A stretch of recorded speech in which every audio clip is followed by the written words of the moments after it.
For so long, I carried so many negative feelings towards my parent.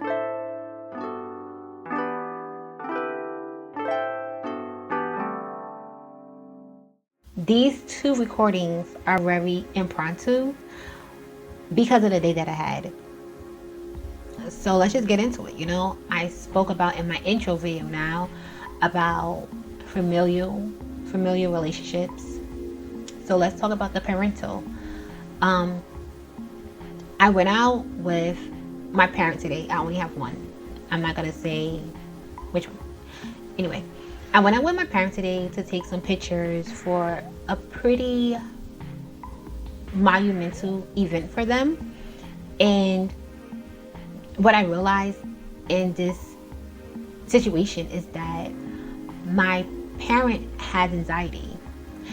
And when I was younger, I just thought that they were angry, which their anxiety does show up in them being angry, frustrated, visibly so.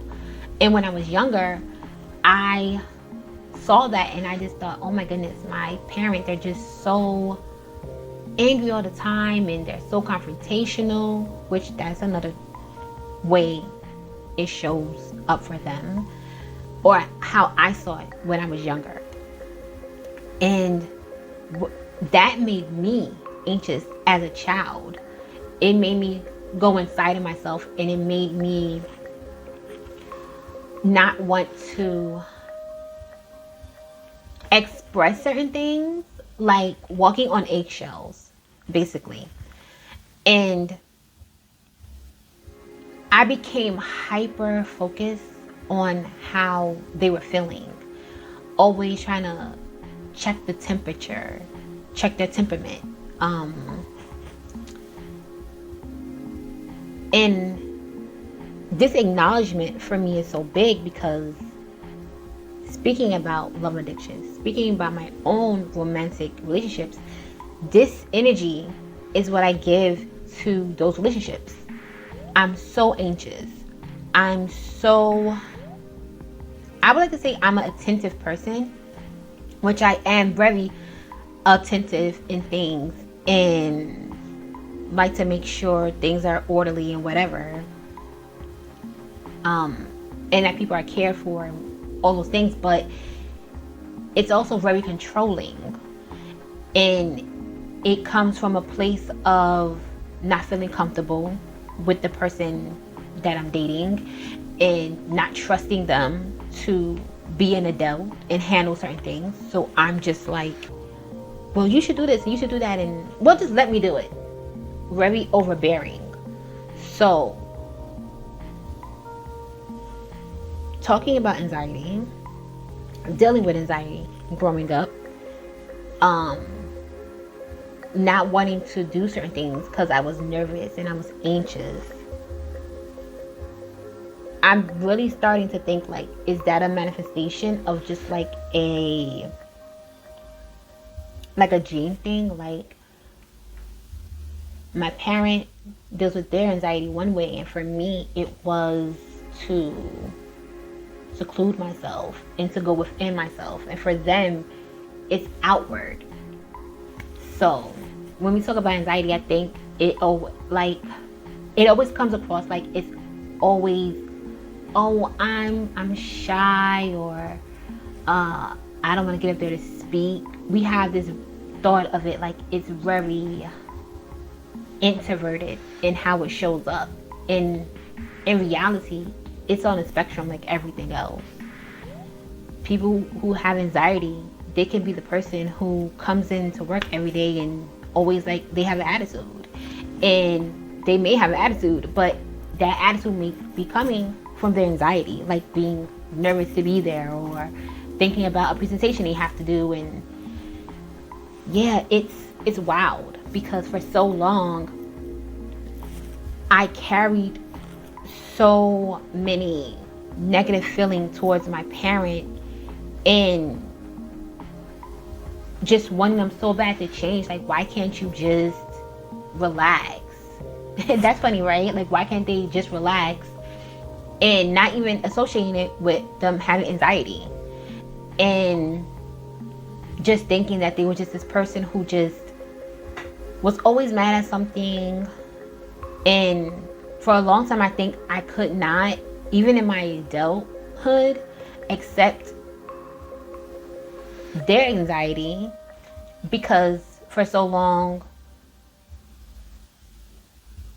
I was like, no one was caring for me when I was anxious. Like, no one acknowledged that. They just thought I was like a shy kid or just to myself. And it was like, no, I'm thinking a mile a minute and I'm just being quiet.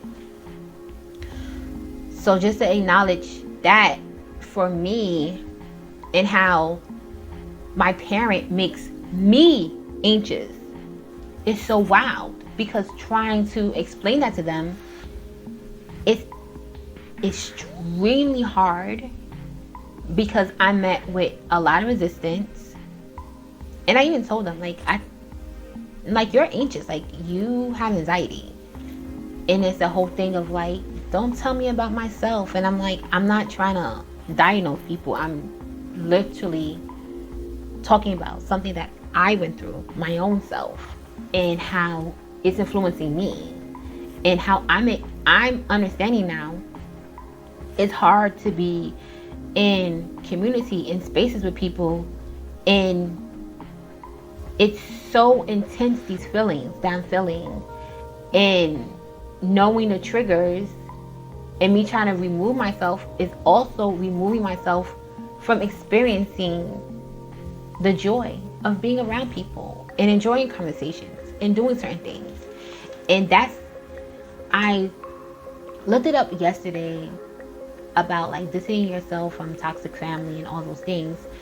And they were like, how it's like a grieving process that you have to go through, because you can't be there like you want to. And that's really hard, because, you know, I'm anxious about more stuff than just, you know, having to deal with my parents' anxiety and how that showed up for me as a child.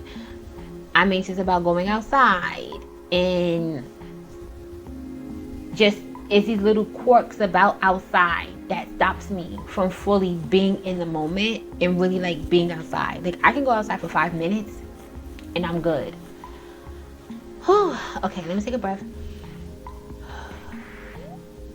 So I think I'm gonna end this video here, and I'm so proud of myself. I made 2 videos on this channel, and it's taken me so long to make a video for this channel because I was overthinking, and I'm learning still about the topics that I want to talk about. I think I will make an introduction video, like not an introduction, I'll make a get to know me video. So that probably be my 3rd video, my background and things, and how I came to this space of talking about mental health, this space of talking about love addiction, and understanding my family history with things.